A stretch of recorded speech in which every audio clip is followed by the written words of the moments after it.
Time to take control of your energy. Join our powerful grounding and shielding workshop, a must for empaths, intuitives, and anyone ready to reclaim their power. Learn to protect your energy. Stay centered in any situation. Live with clarity and strength. This workshop could change your life. Enroll at Deep South Paracomicon.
Hey everybody, welcome to Serial Killers, Supernatural, and Murders. Here's Blaine and Tom. Hey guys. There's Gwen. Hey. Yay! We went to a powwow this past weekend, and then we did some investigation.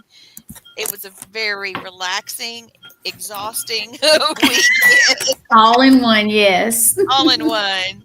Don't rub it in. Oh, well, we missed you, Blaine. You were there in spirit. You were. Yes. I know you were. And I'd have called you more often if I'd had a phone, signal, because there's no signal. You stood here. If you moved, it was gone. It was gone. Yeah. We were doing this like all the time with our phone, trying to find, Yeah. It's all them South Carolina phones. The Bama phone would have worked up there. You should have sent us a Bama phone then. Yes. I'll take a Bama phone. It's even better in Connecticut. Well, you should have sent us a Connecticut phone and a Bama phone, and we'd have been like this. See? Guys, you have got a show for you. We got something to show you. You're not going to believe this. How many football fans do we have? I know Tom and Blaine are. I'm allergic to sports, but that's all right. I'm allergic to pro football, but I'll talk about it. Yeah. Roll Tide. I feel ya. That's it. Tom Yeah. He loves that. Hey, we're just as bad as the NFL now, though. Our players are getting played better than some NFL players are now. So. Yeah. True That could be a whole nother show right there on name, likeness, and image. Yeah. NLI. So before we get started, Blaine has something he'd like to say. Oh, well, go Bears. Yeah. So Blaine has something to say. Something horrible happened this weekend. Gwen, pull us all back down and leave Blaine up and give him a chance to speak, and then we'll come back and we'll introduce. All right, guys, this is from my wife, Jennifer. She's from a little small town in Illinois called Chatham. Last Monday night, they had a severe tragedy happen in her little small town. There was a lady that we don't know what made her do it or how she did it.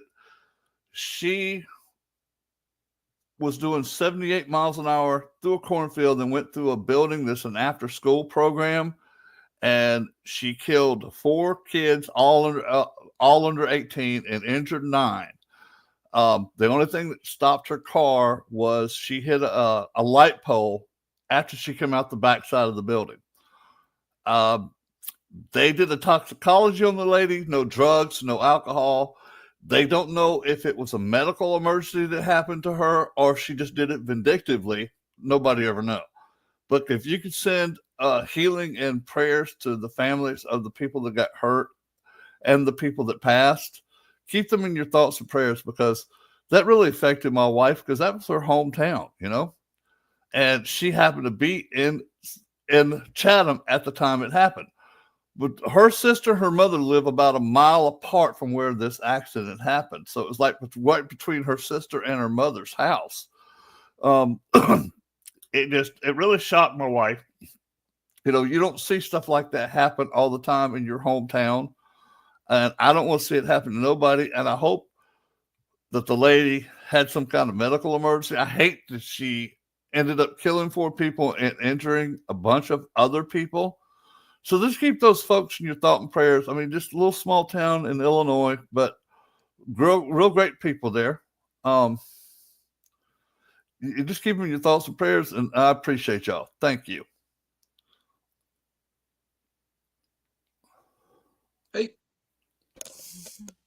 Hey guys, thank you for that, for explaining all of that. And it's very sad. So we'll all need to be thinking of those people. Yeah, I'm sorry for the families. I'm sorry for the people.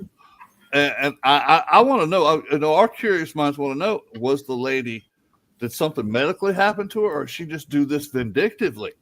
Nobody knows. The cops won't say anything. The news isn't saying anything.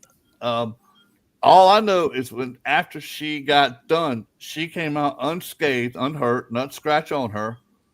And I do know that she was put in handcuffs, but I don't know. But like I said, she's never had charges filed against her, so don't know. Paranormal Rockdown is in the house and said that they are saying right now that it was a medical emergency. I was wondering if she had a stroke or some type of seizure. And that's what we thought too. But I was thinking about it. Okay, she had a seizure. Okay, for her to be doing the little street she came off of going through the cornfield was a street called Walnut Street. It's right next to a big water tower in the city, and she come in at an angle and just barreled through the cornfield. Probably they said it was over 1,300 feet. She barreled through the cornfield about 78 miles an hour. No brakes, no nothing. What I was thinking though, if she had a seizure, her body would be shaking, so her car would have swerved all over the place. It didn't. It was it was almost like it went catty corner from the road to the building. Well, if you have a seizure, sometimes you could just totally lock up and not make. Well, you're like, like that. And she could be pressing on the pedal and be frozen like that. There's different types of seizures that you could have. Depending on my daughter was in a real. I'm sorry. I just thought the way I've seen people have seizures, they shake a lot. I didn't know you could go dead still with a seizure. Yeah, you can lock, man. I've had to pry somebody's hand off, Tom. I don't know if it's ever happened to you. It gets locked. A lot of times I dealt with it quite a bit. One of the places, besides when I worked as a paramedic coming out of college, there was a place that I worked, and one of the girls had seizures all the time. So like once a month, she would have a seizure sitting in her chair, and she would lock up like that. So, yeah. Well, we have a very special guest tonight. We have a dear friend, Lynn Dorman, who is a professional photographer. He is a paranormal investigator as well. So he's perfect to be able to speak about both sides of the topic that we cover in the show. I'm bringing on Lynn. Here he is. Hey, Lynn. Hey, Lynn. Hey. What's up, Lynn? How is everyone? Doing good, man. Good now that you're on. Yep, I'm glad you're here. We've got a lot to cover in a short amount of time. Blaine, can you go ahead and... I'm sorry, I'm getting Lynn, a delay too. You're going to get a slight delay. You might hear voices on our show besides ours because our show is haunted. Every show me and Lee do together is haunted. So, yeah. For the past 20 years, you could get EVPs. Yeah. I mean, it's been like this. I've been on his show. He's been on mine. People call us, hey, I got an EVP on the show. Well, yeah, you did. Yeah, you did. Nothing new. So can you see the slides, Blaine, if I pop them up here? I've got, I think, 3. Just pop the slide up and I'll do the first 3. All right. Thank you. Sean Gale is a former professional American football player, best known for his tenure as a defensive back with the Chicago Bears in the National Football League. Born March 8, 1962 in Newport News, Virginia, he played college football in Ohio State University before he was drafted by the Bears in the 10th round of the 1984 NFL Draft. Okay, wait a minute. I'm coming. You're good. There. Gale spent 11 seasons with the Chicago Bears 1984 to 94 and 1 season with the San Diego Chargers in 95, making a total of 160 game appearances during his 12-year NFL career. He was a key member of the legendary 1985 Bears team that won the Super Bowl 20 and was known for his versatility in playing both safety and quarterback positions. In 91, he earned Pro Bowl honors, highlighting his standout performance that season. One of Gale's most memorable moments came during a 1985 playoff game when he returned a punt 5 yards for a touchdown against the New York Giants, setting the NFL record for shortest punt return in touchdown history.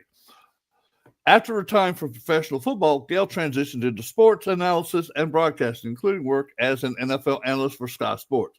And his little 5-yard return kick, it was a shanked punt, went off the side of the guy's foot, went right to him. He basically walked in the end zone. It was that easy.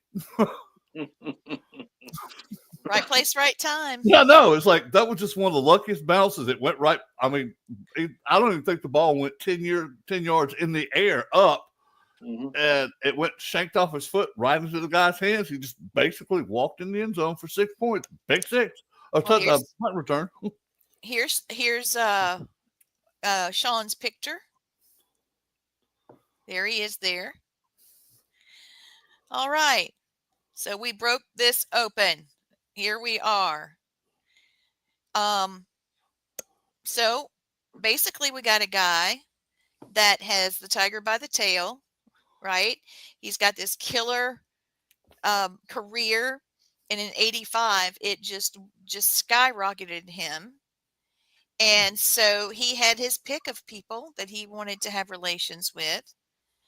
And he went nuts. Yeah. He just went completely nuts. Lynn, how close am I? You were there. Yeah, you're pretty close. It's a totally strange situation that's got a lot of nuances. And I'm willing to address any of the nuances that you want to talk about. There's a football angle, there's a police department angle, and there is, of course, kind of a personal angle. So, well, I think what we'll do is we're going to go around the committee here on the show, and we're going to cover the topics. Where'd he go? Let me just say one thing real quick. The caveat on Lynn. This is one of the few cases where the football player wasn't the maniac murderer, like you had Hernandez. Hernandez. Yeah. You had Ray. What was his Ray name? Caruth. Ray Caruth. Yeah.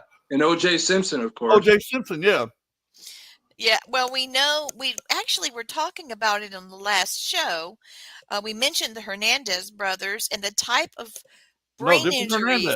Different Hernandez, yeah. This is Aaron Hernandez. He played at Florida. I was talking about Aaron Hernandez. Yeah. You're talking about the brothers. No.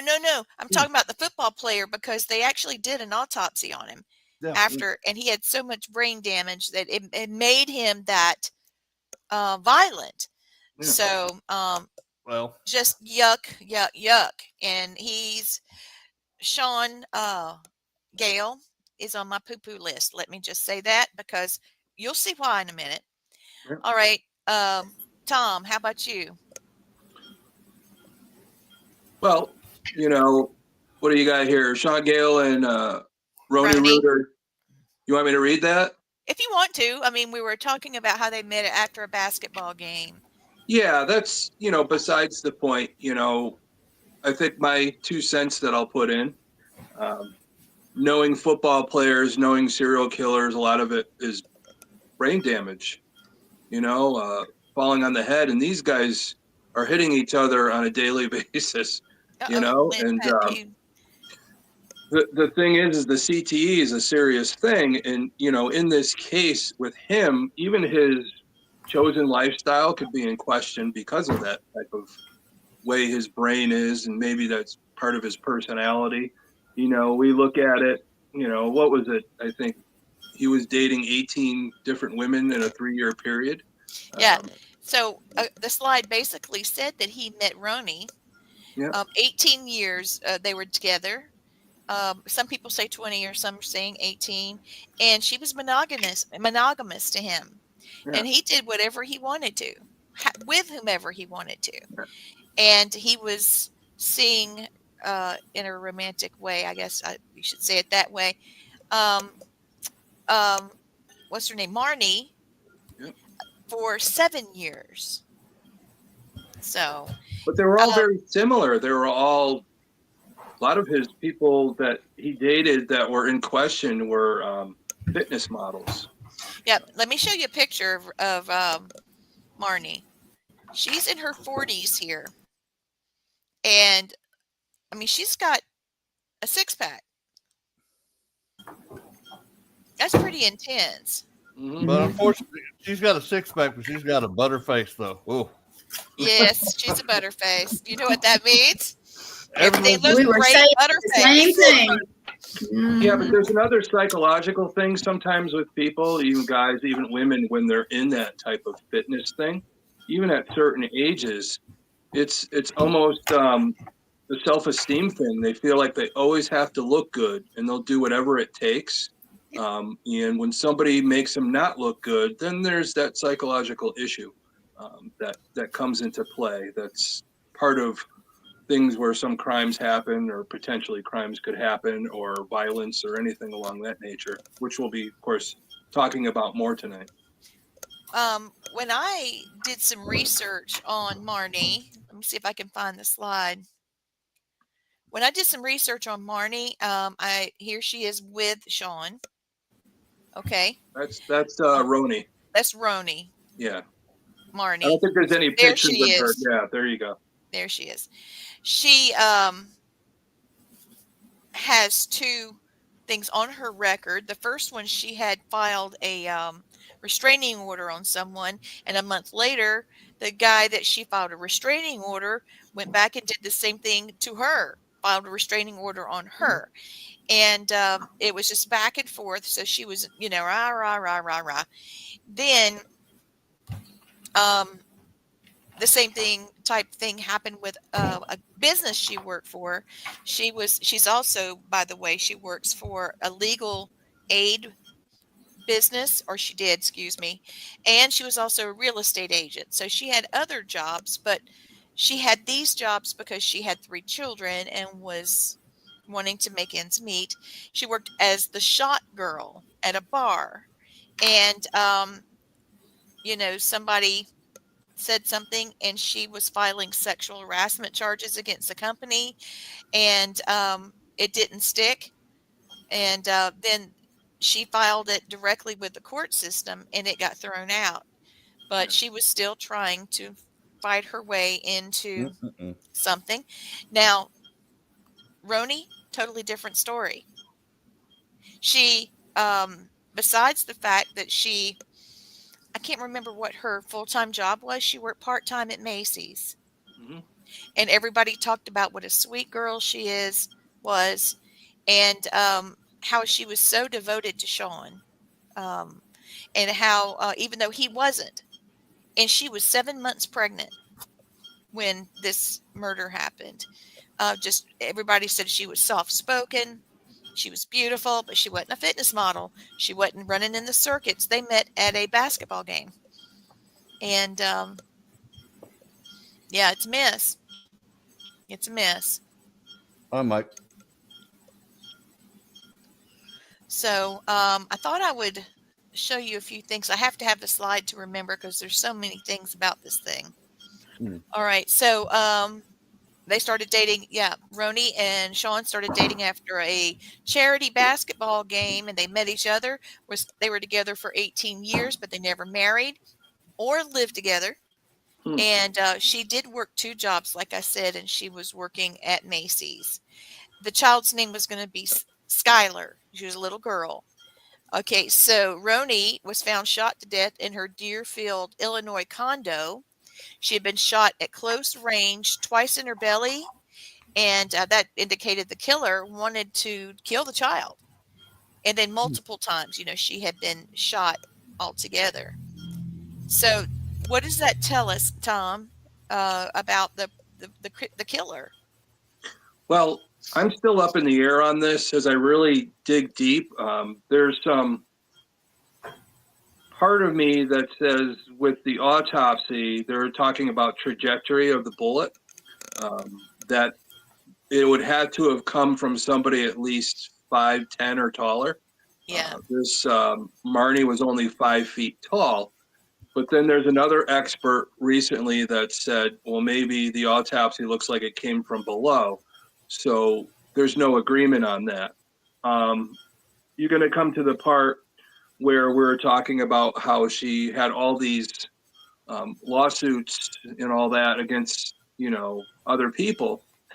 That says a lot. That says something about, relationships are toxic with her. So that toxicity really says a lot about people sometimes. That's what I'm looking at. I never knew the woman, but I'm going off of the evidence that we're getting and corroborating evidence, anything like that. But, really what goes into it is the mind frame, plus her being pregnant. Was there jealousy there? Was that toxicity enough? Did she want, Sean to herself? Was this woman in the way because she was about to have a baby and maybe that would have settled Sean down and he would have stopped doing what he was doing? We don't know. But maybe she didn't want that. Maybe she felt she slept with him the night before, didn't want to lose that. But again, you got to look at Sean too. There's some holes in his timeline too when he went to the barber, which, I know a lot of people after tonight are going to probably read more into the case. But he's 5'11", so he fits the height. And again, football players do have that issue with CTE. He played 160 professional games on top of all the college that he did. So all the hits to the head and all that. So I really don't know how this is going to go. So supposedly, Marni's supposed to be getting another case. But there's a lot of other things that go into this that we're going to unwrap with, how she's responsible for not threatening, but telling people, the 18 other people that Sean was involved with, she sent letters out to all of them that showing what type of person he was. I'm assuming that most of them knew what was going on. I don't know, unless they all thought he was exclusive to them. But that never said anything in my research. But when you throw all these things together, it's a perfect storm. I really don't think, I'm wondering why they convicted Marni. She supposedly admitted to it, but then later recanted and said that she did it to protect her children. So I really don't know at this point. I'm the one that's going to go off of facts, even with the science behind it. She owned a gun. Why didn't they put her at a range to see how she shoots? When you point a gun at somebody to take their life, she put 2 in this woman's stomach. I know at close range, but my other problem is there was no break-in. Why did she let this woman in if it was her? Wouldn't she be more likely to let Sean in without a struggle? So that's the thing that I question. Yeah. Do we know what kind of gun was used to shoot her? Lynn knows. Lynn, what was it? If memory serves, just judging from the case, I believe it was 9mm. Okay.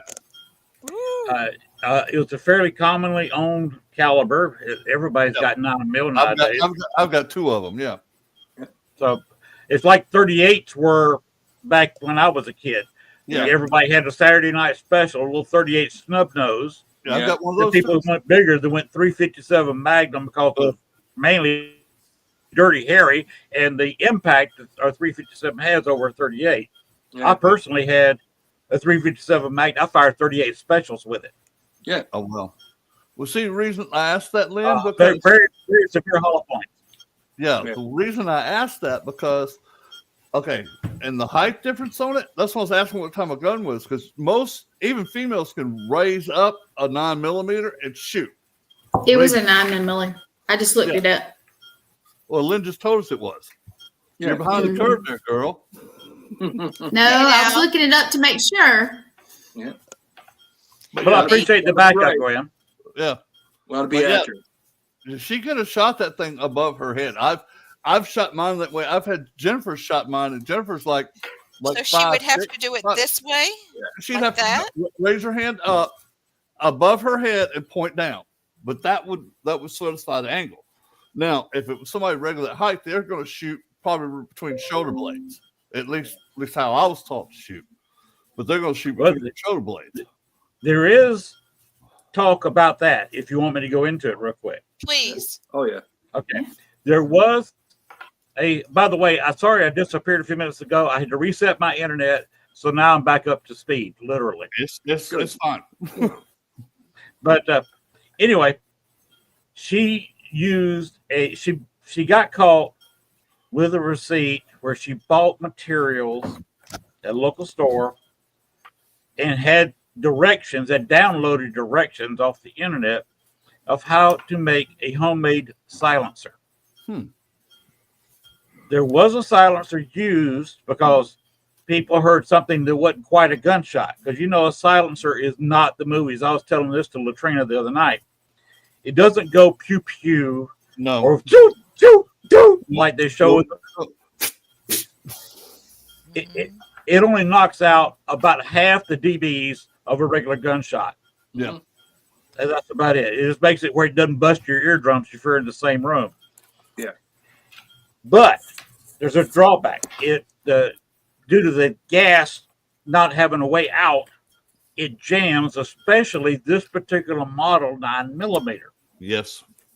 And there were 2 unspent cartridges on the floor where it obviously jammed and she had to unjam it. So there were two unspent cartridges on the floor. That's the silencer is another thing.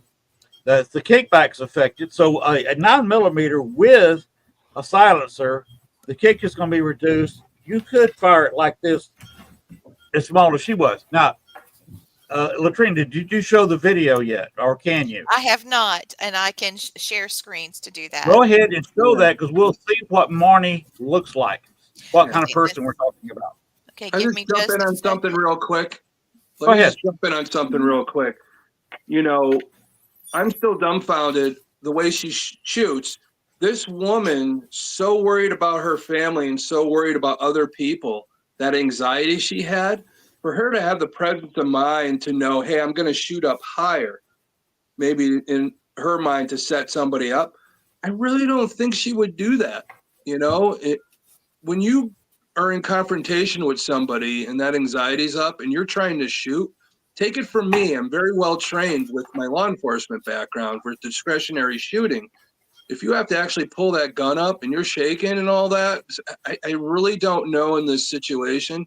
That's the thing that really, I think is going to bother me with this one. And for her, have the presence of mind if her gun jammed, how much training did she have? Who did she train with? She must have gone to the range. There's got to be records of her at the range training to overcome that anxiety. So that's what I get. Let me answer Thomas real quick. Mm-hmm. He's hitting the nail on the head with a sledgehammer. She dated. I wasn't going to go into this till later, but since you're asking the question, she dated police officers from Chicago and Deerfield, married police officers. Oh, okay. Who gave her training on how to do the perfect crime, how they caught people. So she avoided all that because in the testimony, and by the way, the only way she got convicted, the only witness that appeared is a recording of Marni Yang's own voice describing how she did the crime, giving details only the killer would know. So it was circumstantial evidence, right? That's kind of it. It was just her recorded voice from her friend Christy. I never have got the correct pronunciation of her name. I've heard 3 or 4 people say it. Everybody says it different. Passion. Christy Passion is what I'm looking at it. That's the way I pronounce it. Paschen. She recorded. Guess what she did for a living? What? She was a psychic medium. Yes, she was. Freaking way. Yeah, she was. Exactly. I wasn't going to bring that up till later, but there you go. Oh no, I had to say it. Thomas did his homework. I try. I always try. But the gun was put in a bucket covered with cement. Marni was caught at the store in their records and on camera buying these things from the store. And she said she put the gun in the bucket, covered it with cement, and threw it in the body of the water. So the weapon has never been found because it's somewhere at the bottom of some body of water. Of course, there's a lot of bodies of water around Chicago. Yeah. In a thing of cement. So they're dragging it up. They'd have to find a bucket, and then they got to bust open the cement without damaging the gun a whole lot. Where she really got caught was she described a necklace that she wore that was definitely Ronnie's, and it was found on the ground somewhere, and Marni said where to find it. And that's what kind of got Christy for the police. She got her once admitting it, and the police said, okay, that's not enough. We need you to ask this and this question. Kind of critiqued her on the first recording. We need it again. So Christy got her eating lunch, and Marni described it in even greater detail. And that was the only witness against Marni was herself. Wow. She committed a perfect crime because she was instructed by somebody like Thomas here with a criminal background that had told her just incidentally, this is how we solved this crime. This person did this something stupid. This person did this. They got caught because of this. She was instructed on how to do the perfect crime, and she followed her little training from dating police officers to the letter.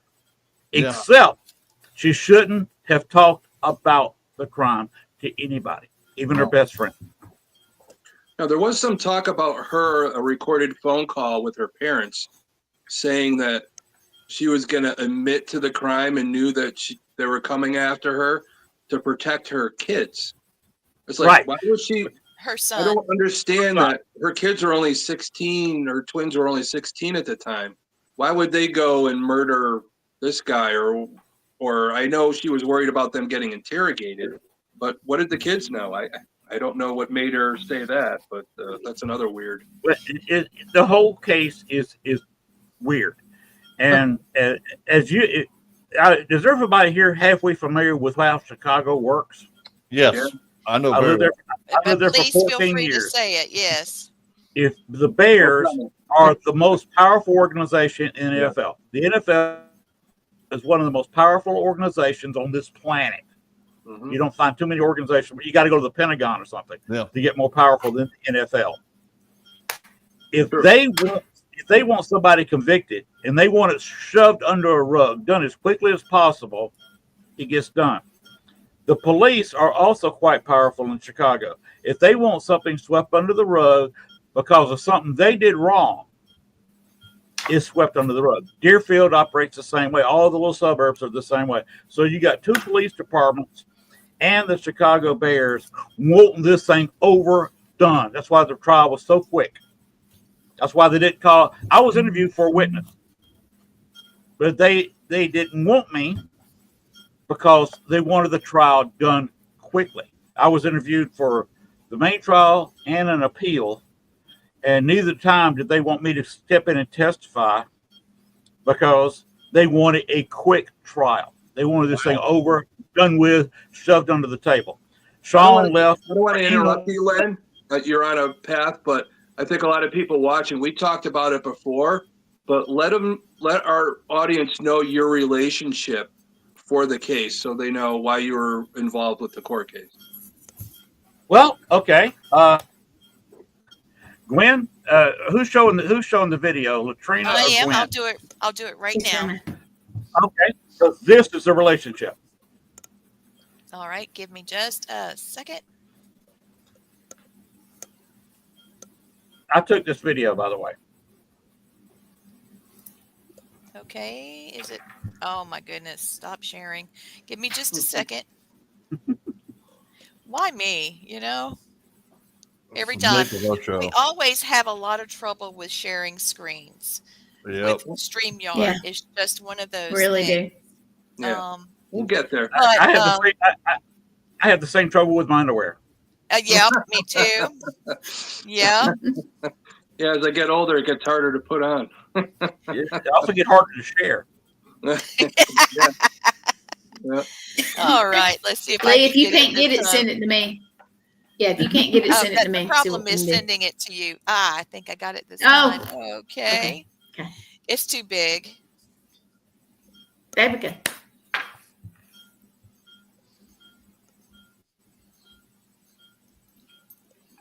It's not letting you click right on the video. Can you see it? It's coming. Yeah.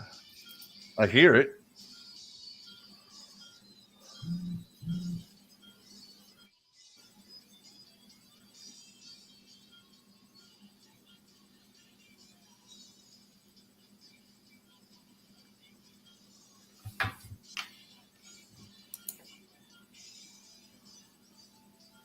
Latrina, you want me to try from my end?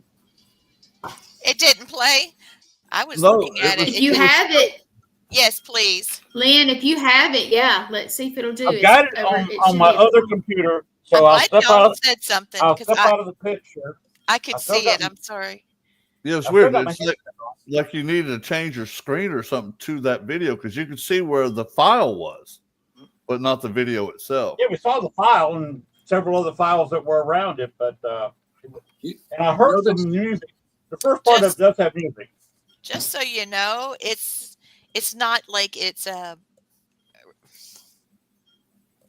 wow. Let me just say. I'll tell you, this case is as crazy as the other murder case we talked about, the Pam Hupp one. Yeah. How wild and intertwined, and nobody seems to know, and somebody's on the take, or there's question of how the PD worked with this, the boyfriend, again, the power of the NFL, and this is an amazing case, and having Len involved with it, which we'll see in a minute, because I know he's a photographer, and there's a intertwining. Yes, he's the professional photographer. You know what? Let me throw this up there. I was looking at the angle you were talking about the trial.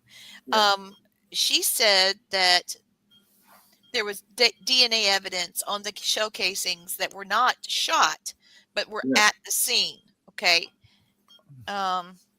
Also, the reason why she brought up about her son is, well, let me see. How did this go now?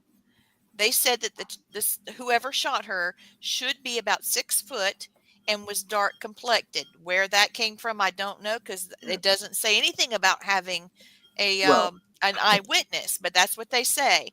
Well, her son, Marni's son, is half Asian, half white. Yeah. And he was about 6 foot at 16. He's a big guy. Yeah. So she was terrified. Oh crap! First of all, her little money bags is gone. Because he's not going to want to see her. He just lost his baby. And she was just terrified that her son at 16 years old, that looked like what they were saying, the killer would look like.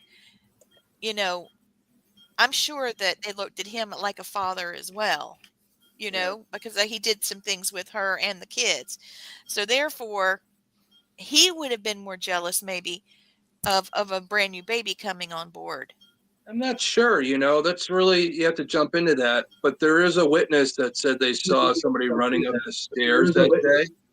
And Marnie admitted to putting a disguise on and all that. So Right. I don't know. She used blackface. Yeah. And dressed in a hoodie. The only witnesses that said anything about they saw a short black man running from the scene. Yeah. That's and there was a rented car. I think there was a rented car that supposedly was in her name. Car, and there's a question about the car was caught on camera for a few seconds. Yeah. About the car that got caught on camera being the same car she rented. 2 different models, 2 different makes. Yeah. Not the same shape. Yeah. I think the police originally said it was a Volkswagen, so that's part of my career there. So the Volkswagen area, but the people's car. Here we go back again with the killers in the little cars. Yeah, the Volkswagens. You're like trying to pull a Ted Bundy or something. Exactly. So. The murder machine. Yeah, exactly. Just a good there old. You go. Hashtag blame murder machine. Hashtag murder machine. There it is. There you go. Hashtag murder machine. Yep. All right. You have to have one each episode at least. Oh no. Get it up there, Gwen. While Len's getting the video ready, so keep talking about I'm doing it right now.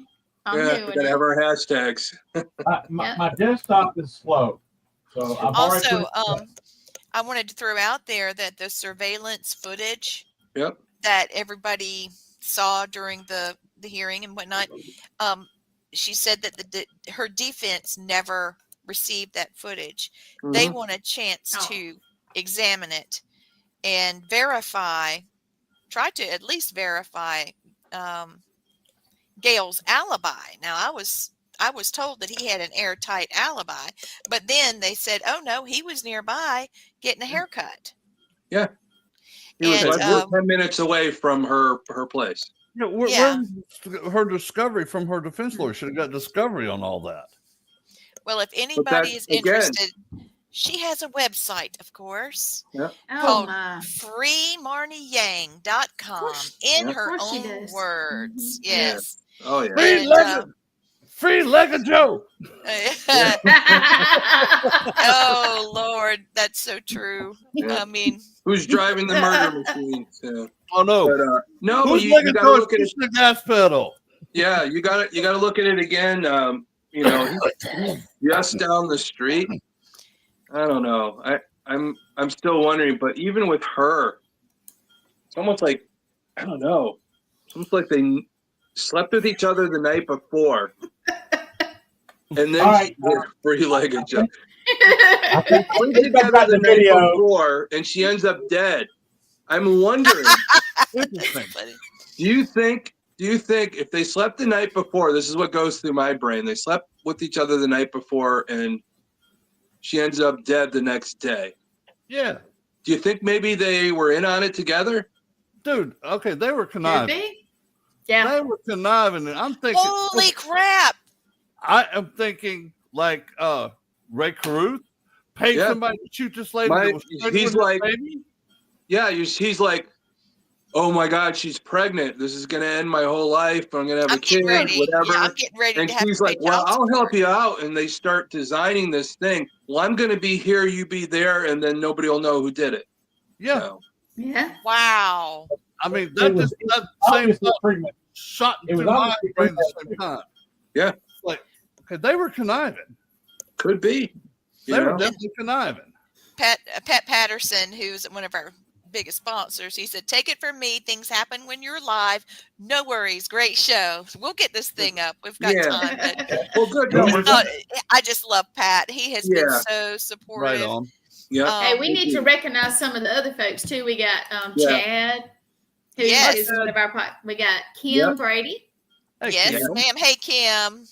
And we got Chris And O'Toole. Hey, Chris. Hey, Chris. We got Brandy, Brandy Brockman. Asia. Hey, Asia. She's one of our super fans. Hey, girl. Love hey, girl. Hey. Just so you guys know, Asia is there's Ken Torres, Father Ken. Hey, Asia Ken. Asia has just added me to her management crew. So I knew it was coming. Really? I felt it. But that makes it great for me because I have Asia as my manager. My promoter is Adam Began, and you know, I got a lot of people on the team helping me out, so it's great. That's awesome, dude. I'm so busy. I need people to help me. Yeah, you ready? I think he's ready. Yeah. And it's up there, so let it rip. Y'all are not going to believe this. I saw this and I was like, oh, my Lord. Yeah. Mm-mm-mm. Is it going? I don't see anything yet. Okay. I clicked on it. There. Yeah, it takes a minute. It takes a minute. Yeah. Yeah. But yeah, let me go ahead and play it. Let me just go ahead and play it for him. He just wants to, the computer just wants to do his own little thing, take his sweet time. No, we're not on a time schedule or nothing. No. That's the way it works. It is like we're playing with government computers. I swear to God. Don't let me go. There we go.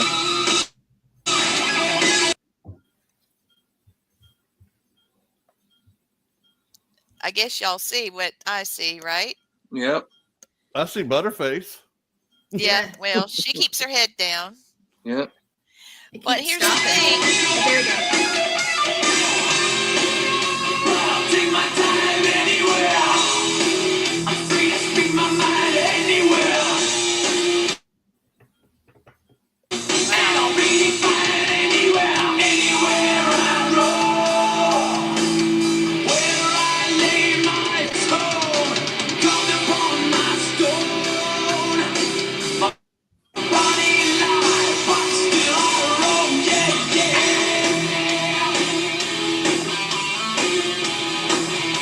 Wherever I may roam,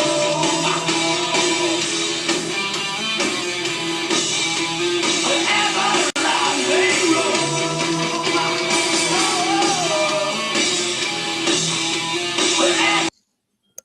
Well, she's got a heck of a figure. I can say that for her. Good song. I'm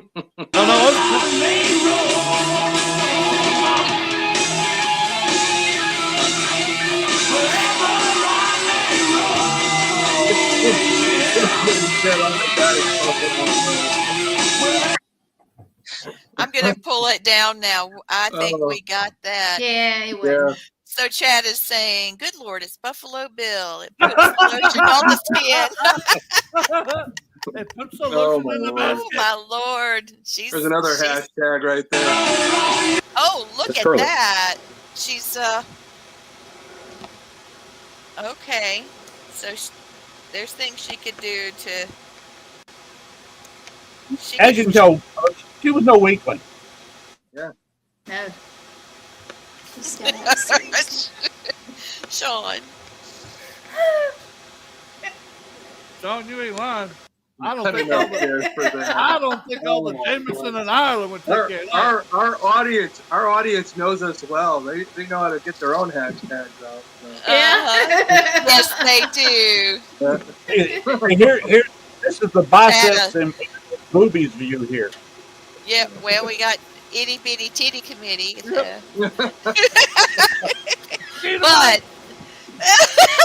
But says the woman that's 5'9", you know. Yeah. But she's got a heck of a figure, and she. Yeah. Okay, Chad. Let me tell you who this lady is. Her name is Marni Yang, and she killed. First of all, she had a relationship with a Chicago Bears football player that won the Super Bowl. He had a boo for about 20 years that, you know, that was supposed to be his love interest, but, you know, he was stepping around with 16 to 18 women, including her.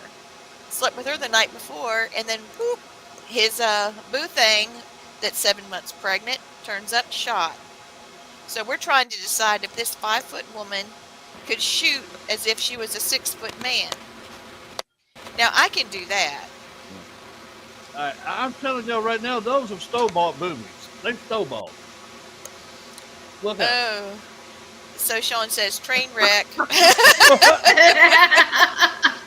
But you have to admit, she's got a killer figure for the 80s. Her hair is everything too. Well, she's a fitness model, so she has to have that figure and all that. Yep. But she's got snowballs. Them ain't real. Y'all, is that the way you're supposed to hold that? You can do it either way. Yeah, it depends. You do it wide or interior, depending what part of the body you want to work on. Okay. So we are discussing Marni Yang, who has a new trial coming up end of the month. Okay, you want to turn 90 degrees? Yep. There we That's go. Len's voice. Yeah, it Yeah. is. Len, So why Len do you hear was- your voice, Len? Now, Lynn, she was a Budweiser girl, right? Yeah, yes. It was some years before this video was taken. But yeah, back in the 90s, she was a Budweiser girl. You go and turn 180. Used to do the tours. Spent quite a bit of time in the Bahamas. That's where they usually did their shoot. All right, so that's her there, and this is her now. Good God. So, yeah, things Len went just downhill. fell out of his chair. Yeah, Lynn's like, what?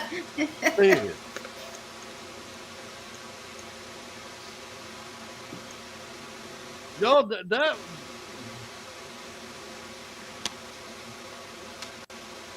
that last picture you showed her, that could scare dead people.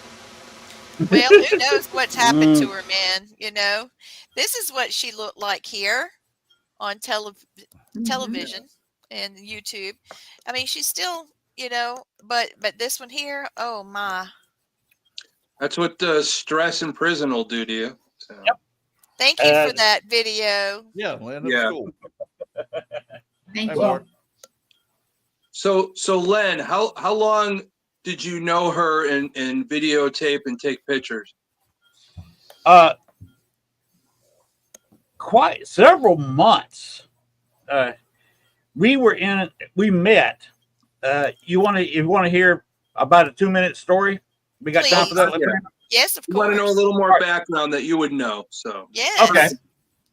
Well, this is personal. Yes. I was involved in real estate in Chicago. Who wasn't in the mid 2000s? Yeah. You had the mess in 2006, 2008. You got all the crash back then. Went into a recession, and I was involved in real estate and knew that crash was coming. In fact, I warned a lot of my friends that a crash was coming.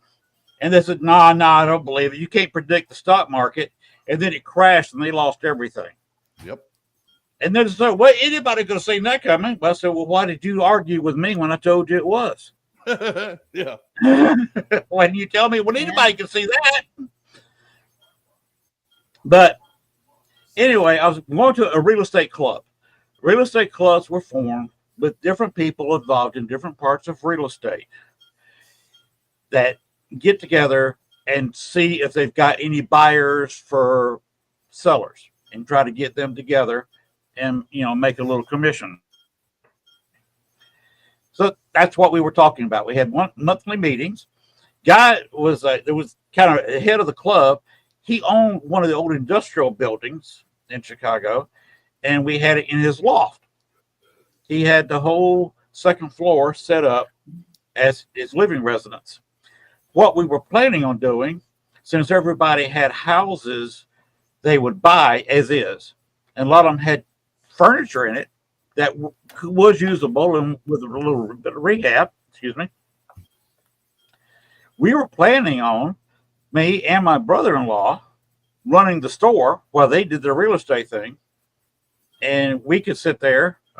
He and I were not working at the time. And in the retail store, Harold, my brother-in-law, he can at least keep somebody busy till I can go over there and start selling them a bed or use chest of drawers. And that was the plan. But my first meeting I went to, they had an old elevator, probably one of the oldest elevators in Chicago. We're talking about very early model elevators. And I looked at it and I said, I could probably run up the stairs quicker than I can get in this elevator, but it's old. Let me try it. So I got in there and it moved about like my hand is. Oh, this Lord. is about the speed the elevator moved. Naturally, you can imagine something. I have not reached my ceiling fan yet, and you can imagine what it would be like in the elevator. I've not reached the top of my head yet. Yeah. Going from the first to the second floor took several minutes. Well, between the time my wife dropped me off and I walked in and jumped in this slow-ass elevator, Marni pulled up. She came in and, of course, dashed up the steps. But we hit the second floor at the same time, different angles, hit into the same door. She opens the door, has no clue I'm behind her. If you ever investigate with me, you know I'm a very quiet walker. I can sneak up on a ghost. And anyway, because I try not to make noise for other people investigating. I try not to make any shuffling or stomping noise. I walk like an Indian. I'm very quiet, like I'm trying to catch a deer or something. Anyway, I got to the door, and of course, me being taller than her, reached over and grabbed the door over her head and pulled the door the rest of the way open. It was a big, thick, solid 1.5 inch thick door. And of course, she was surprised. She looks at me, looks at my face for a half second, goes down straight to my crotch, and is staring at my crotch. I almost said, my eyes are up here, but I stopped myself. But she was staring at that, and so, hi. She said, okay, who are you? I said, Lynn, I'm Marni. And that's how we met. We're standing in a doorway where she was at a full stop staring at my crotch. Did you feel like a piece of meat there? Yes, I did. Well, unfortunately, I was wearing kind of tight jeans. Lynn's new name is Big Sexy. Big sexy. Big sexy. Big sexy. Well, it turns out that was my name, and when I played baseball, Big Sexy. So Lynn can have my name. Sorry, Lynn. When I played baseball, I was just known as a fast ass right fielder. There you go. I was a fast ass anybody you want me on the field. I wish I could run like I did when I was younger. Jeez. If you see me running now, it means I ran out of bullets. Yeah. I don't run with artificial knees anymore. Of course, I played baseball. I was 37. Played right field. I was the fastest man in the league. Nice. Had a right arm where I could throw you out at home in right field. Nice. And I could beat out a bunt. Jackson style.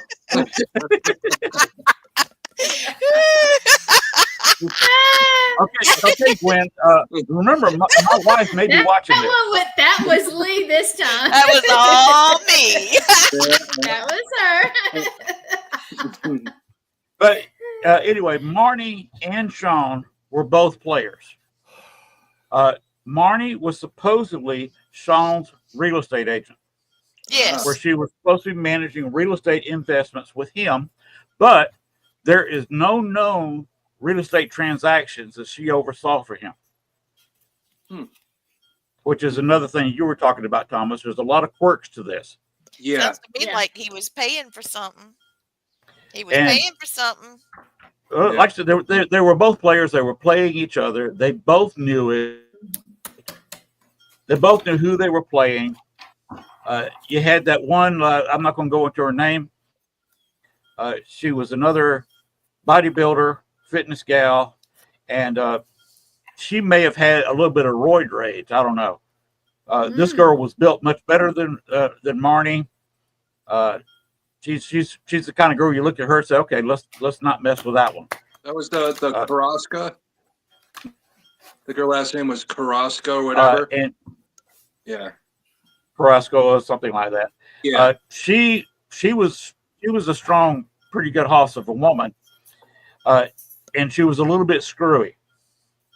And Sean was trying to break it off with her. And I think some of the blame was on Carrasco. The police interviewed her, and she had an ironclad alibi, which is why I'm not trying to harp on her name. Mm-hmm. because she did have an ironclad alibi, according to the police. So they stopped talking to her. She would have been much more physically capable of this. By the way, wasn't Brownie she, also worked out. I think Sean, when he was getting interviewed by the police, gave her name up. That's the only reason why the police talked to her. That was the first woman he gave up. Yeah, he was trying to get her out of his life because she was a little bit of a nut job.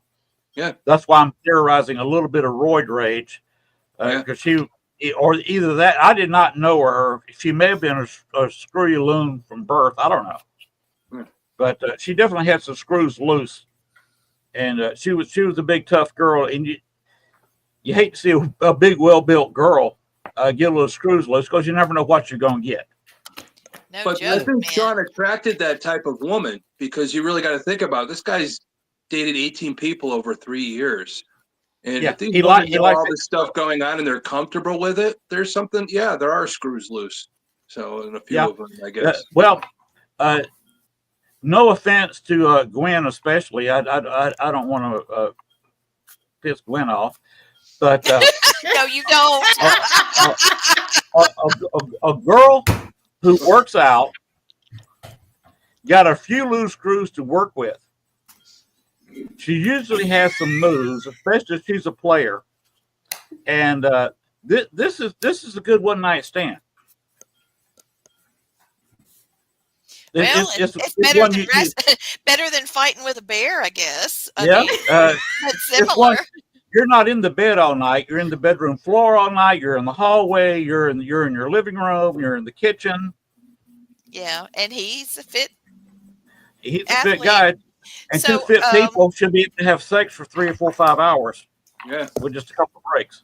It's a lot of aggression there too. On top of it, you take the passion side of it. If they're that passionate all over the place, there's a lot of aggression there too. That you have to be careful of psychologically. That when you lose that passion, that's when the aggression really comes in. So one of our viewers, who's also a podcaster, excuse me, I didn't mean to interrupt you. Richard Zumwalt wants to know, well, how did the individual die? It doesn't take muscle to pull the trigger. No. What we're talking about is that she's 5 foot, so the trajectory would be at that height, whereas it would have to be like something like that, okay, from way up high to be able to hit her from the trajectory of someone that's 6 foot, which is what the autopsy reports are showing, that the person would have to, I guess do something like that, way up, because, I don't even know if she could reach that high. So my thing is, how did she gain entry? She supposedly knocked on the door, and Roni knew who she was. Okay. And she opened the door, and as soon as she opened the door, Marni forced her way in. So it was kind of obvious that she was recognized by Roni, and Roni wasn't so much letting her in. She was standing in the doorway. Yeah. And as soon as that door was wide open, so she could talk to Marni, supposedly. Okay. Marni shot her. The first shot killed the child. So she fired out of. How do we know this? How do we know this is the way it happened? Because, Roni's dead. We're going off of what Marni's saying. And the thing is like I said before, maybe Sean and Marni were in on it. Maybe Sean had a key and gave it to Marni. Take care of this. Don't forget, he left the country. That's what I was saying when I was doing the bio with him. Should we tell him what we said yesterday? Yes, ma'am. Go for it, Gwen. I said, Lord, he was messing with so many people, being nice, okay, messing. He had to leave the country. I mean, my God, 30, what, how many, what was the final count? 30? Well, he listed 16 to 18 women he was regularly seeing. Regularly. But it got on up into the 30, of people he was we don't know about around. We don't know about the strippers and hoes he had too. So exactly. Again, he had a real estate. Right. Again, we're going back to football. The CTE, the brain damage, does that make them act that way? Is that part of the brain that makes them do this? Like, Tom, if you remember, what are you putting training, into it? You know, if you remember the training and stuff, remember if you get a head injury, you're more susceptible to the drinking, the drugs, and all that. Maybe he was on that, and sex is like a drug to them. I mean, they're so famous, you know. They just and you got to remember something else too. He intercepted a pass and scored a touchdown in the 1985 Super Bowl. That 85 team never buys their own drinks, never buys their own meals in Chicago to this day. Yep. Unless they come to New England. But I'm talking about in Chicago. In Chicago. And they have women throwing themselves at the offensive lineman. Yep. Yeah. Yep. So I mean, Refrigerator Perry is no sex symbol. No, but you have women throw themselves at him. Yeah. You're definitely right. If somebody's attracted to Mick Jagger because he's famous, then I don't know what's wrong with people. That's one ugly dude. Money, man. They want that money. They want that fame. Yeah. Yep. So Richard Zumwalt, who has a show tonight at 9:30, you guys should stay. You know, if you're watching 10:30, please watch Chad. Yeah. Chad's great. So anyway, he said he could have even paid a male killer to do this. But Richard's got a point. It is possible. Oh yeah. Basically, this thing's wide open. Anything's possible. Well, that's where reasonable doubt comes in. If she goes back to court, true. You know, like I said, you know, he wasn't the first one that hired somebody, you know, to kill their girlfriend or wife. So why not? The NFL, like you said, that CTE's done just F them up so bad. They don't know which way is up or down, wrong or right. So, yeah. And the thing of it is, he got rid. He had 3 problems. He had the nutcase gal. Yeah. He had Marni, which was an issue. Mm-hmm. And he had a pregnant girl. Yeah. Now, if he can throw a little bit toward the nutcase and have the police talk to her, she's going to be less inclined to bother him again. Pretty much. He can blame her for it. Marni, if he blames her for the killing, he's rid of her. She's in jail. Yep. And the pregnant one is dead. Yep. Yep. And so he's the winner. Yeah. And he's out of the country now. Gone. Living in London, doing stuff remote for the NFL. Yeah. The Sky whatever TV or something. But really, you know, with Marni, it's just crazy. She had 3 children. Single mom working 3 jobs. You know, any of the children, all of us know when we get into a position of desperation to take care of our family, and something like a guy like that provides himself to her, maybe she's protective of that. Maybe she's did what she had to do, thinking in her mind that he was going to come to her and be with her, which, you know, I guess was a delusional part of that. Yeah. You know, now maybe she was duped just like everybody else. One of the things that's on Marni's website about the evidence that they have, they said that they believe that she was being treated poorly by the police. They wanted to pin this on her because, you know, this is a Chicago Bears guy. All right. So they started going through her trash can 4 days after the murder. And they recorded Marni speaking with Sean at his home in November, during the months of November and December. I don't understand that. Why would they be doing this before this thing happened? You see what I'm saying? Yeah. Strange things in this case. Here, I'm going to send that there. I just put it in the chat for everybody to see. And I'm going to put the link in there as well. Okay. And if you guys are interested, I'll put it also in the chat. But it goes on to say that the children were interviewed and they were interrogated more than once. They went into the house and searched things and made of course, there was damage, and the children were actually put in a mental health hospital a few months apart. Well, this is the problem. This is the problem in Chicago. What happened here is when that house was searched, only the kids were there. They're all under the age of 18. There's no reason for them to get searched at that time. It's illegal. All that stuff should be thrown out. But yet again, Chicago Bears player, police involved. They're trying to push the narrative. And how many mistakes were made in this case? This woman does, even if she did kill the woman, she does have the potential to get away with it and get out of prison because of those screw ups. You put her kids in jeopardy, underage, searching the home, interrogating them without, presence of an adult. Yeah, you're screwed in that aspect. The whole world sees it now. It's not just Chicago anymore. And that's why they had just a week-long trial to start with. Yeah. They convicted her really fast because the only witness there was the recording of Marni Yang. Wow. Yeah, that's the only thing they did. And they put her in jail because of it, because she supposedly gave details only the killer would know. Yeah. Right. But again, maybe she was talking to Sean.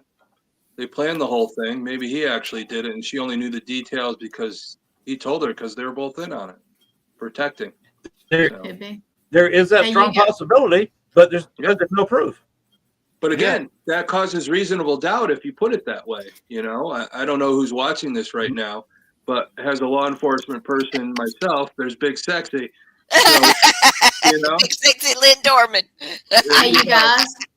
I think Blaine. I did see it. We're over, and I don't know if Blaine has to go or whatever, but we do have another show in a few minutes too.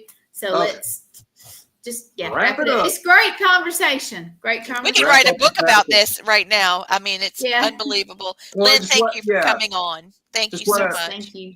Let's just invite everybody that's watching. Go online, look up the case. It's very interesting. There's a lot of here and there and what you could speculate. But I think with this case coming up again and going through again, it's going to be very interesting to watch and see what the outcome is, even after what we all talked about today. And of course, Len, we're glad you came on. Your perspective is very important because you were personally involved with the convicted person in the case. So. Yeah. I didn't get to mention the point that she did after that video was taken, the photo shoot was done. She started, there was a couch in the room. We were in the basement of the house. She started posing naked on the back of the couch. Oh. Sensually. And about that time, she was obviously wanting to do some horsing around. The wife started coming into the back door. Oh, yeah.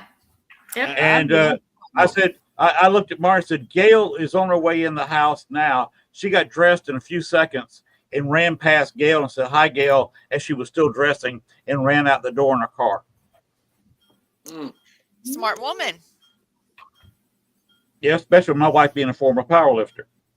There it is. At least she was trying to be, in probably her own way, she was trying to be respectful, I guess. I don't know. Sounds like a nut job to me. I don't know. All right, Blaine, what's your Gail last missed thought? about a minute seeing her naked. I bet she's happy she did. Okay, and that's what we're talking about. No. Yeah. No. Just no. Don't do that to Blaine. Blaine, I'm a nightmares about that ugly bitch. She was a beautiful lady in her time, but wowzer. But that she was a redhead, so she aged quickly. A redhead gets above 40, they start aging. Yeah, I disagree. Hey, Lee, she went from Wowzer Wowzer to Bowser Bowser. Yeah, I like that. What is that hashtag? Wowzer Bowser. Wowzer Bowser. There you go. We've got 2 out of this one. Yeah. Anybody else have any last thoughts?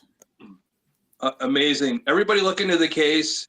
Yes. Especially email us, instant message us, let us know your thoughts. So Yep, there you go. any of Perfect us. spelling. Yep. And how can people reach you, Lynn? Best way to do it is just put in Lynn Dorman in Facebook. You'll find me. If you want to find me on YouTube, same thing. Put in CRPS, SEARKPS, Lynn Dorman, and I've got a check mark in YouTube. It's in me right to your channel. By the way, if you want to see more about Marni and me talking, I've been on Snapped. There's a little show like Snap called Vengeance on CNN Headline. That's available. I also appeared on True Crime, which is available on YouTube. You see the several episodes where I discuss that. And I was on 2020 in person once, and then during COVID, they weren't going to drive me to Chicago. They used the video. They might contact me again during the trial. Who knows? Lynn, so you do a paranormal show also called Southern Fried Paranormal, is that right? That is correct. That shows on Southern Fried Paranormal page. That's off my profile, and I also send it to my YouTube channel. Just one thing about that, Len. I'm going to be on your show. I'll be at Ohio State Reformatory for Parapsychon. So just before the big dinner, I'll be talking to you on your Southern Fried Paranormal podcast. So it'll be exciting to see you again. Glad I met you now. And yeah, we'll talk about other stuff, paranormal stuff next time. Talk about ghosties instead of crazy women. Yeah, pretty much. But I'm still going to call you Big Sexy. So. Sweetie, I think it's stuck, Lynn. hey, if you're lucky, I'll take my shirt off during the show. Nice. Oh, boy. That'll make a great show. All right. Everybody watch. Len might take his shirt off, so watch us. I think it's on, what is it, Friday? I was at the 16th of May or 17th, 16th, I think. Maybe a little bit later than that. Let me look. Yeah, I think it's mid-May there. No. I got Matthew Willis on the 16th. Okay. He's got a whole lot of people. He's been sending stuff to me. I think you're on the 30th. The what? Got 30th. Is it? Rez said, "Found chick a wow wow."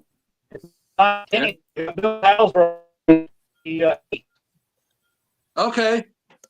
Maybe I messed it up with the other podcast that I'm on. So no, I'm going to be talking to you soon either way, and I'm still going to call you Big Sexy. So you can't avoid that now.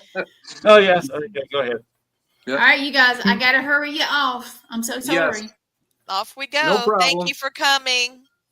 Good night, Thanks, everybody. Len. Thanks for coming. Thank you, Everybody everybody. Good night, everybody. We'll talk to you soon. Go ahead, All right. Gwen. Okay. All right, talk to you, promise.